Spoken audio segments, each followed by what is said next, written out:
ये वाक़या अरब की सरजमीन में उस वक्त पेश आया जब यमन का हुक्मरान अबरहा, जो हबशा के बादशाह नजाशी का गवर्नर था, मक्का मुकर्रमा पर हमला आवर हुआ ताकि खाना काबा को तबाह कर दे।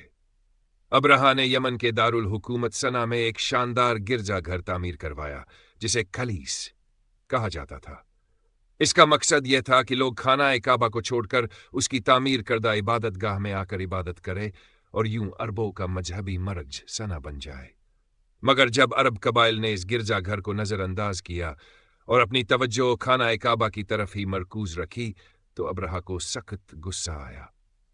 एक दिन एक कुरैशी शख्स ने बतौर एहतिजाज खलीस की बेहुरमती कर दी, जिस पर अबरहा मजीद मुश्तिल हो गया और उसने फैसला किया कि वह मक्का पर हमला करके खाना काबा को जमीन बोस कर देगा ताकि अरबों को अपने गिरजा घर में इबादत पर मजबूर किया जा सके। अबरहा ने एक अजीम उशान फौज तैयार की जिसमें हाथियों की एक बड़ी तादाद शामिल थी और खुद एक बड़े हाथी पर सवार होकर मक्का की जानिब रवाना हुआ।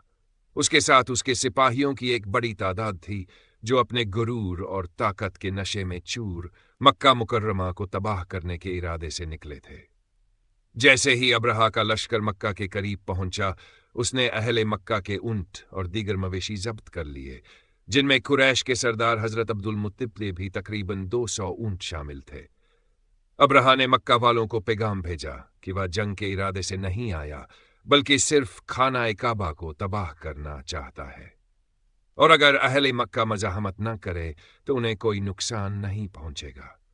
जब हजरत अब्दुल मुत्तलिब को यह खबर मिली तो वह अबरहा के दरबार में गए। हजरत अब्दुल मुत्तलिब की शख्सियत बहुत बाइज्जत थी, जिससे अबरहा मुतासिर हुआ और उनकी इज्जत के साथ मुलाकात की। मगर जब हजरत अब्दुल मुत्तलिब ने अपने ऊंटों की वापसी का मुतालिबा किया तो अबरहा हैरान हुआ और कहा कि मैं तो खाना काबा को गिराने आया हूं और तुम्हें अपने ऊंटों की फिक्र है।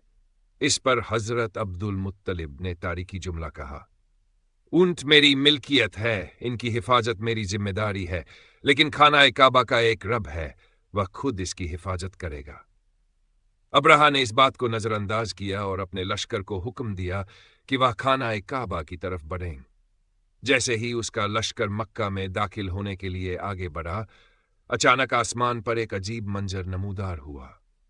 हजारों की तादाद में छोटे छोटे परिंदे, जिन्हें अबाबील कहा जाता है, आसमान पर नमूदार हुए। इन परिंदों के पंजों और चोंचों में छोटे छोटे कंकर थे जो वह अबरहा की फौज पर बरसा रहे थे।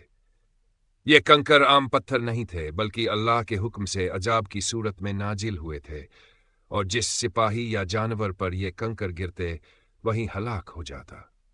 लश्कर में एक भी शख्स ऐसा न था जो इस अजाब से महफूज रहा हो।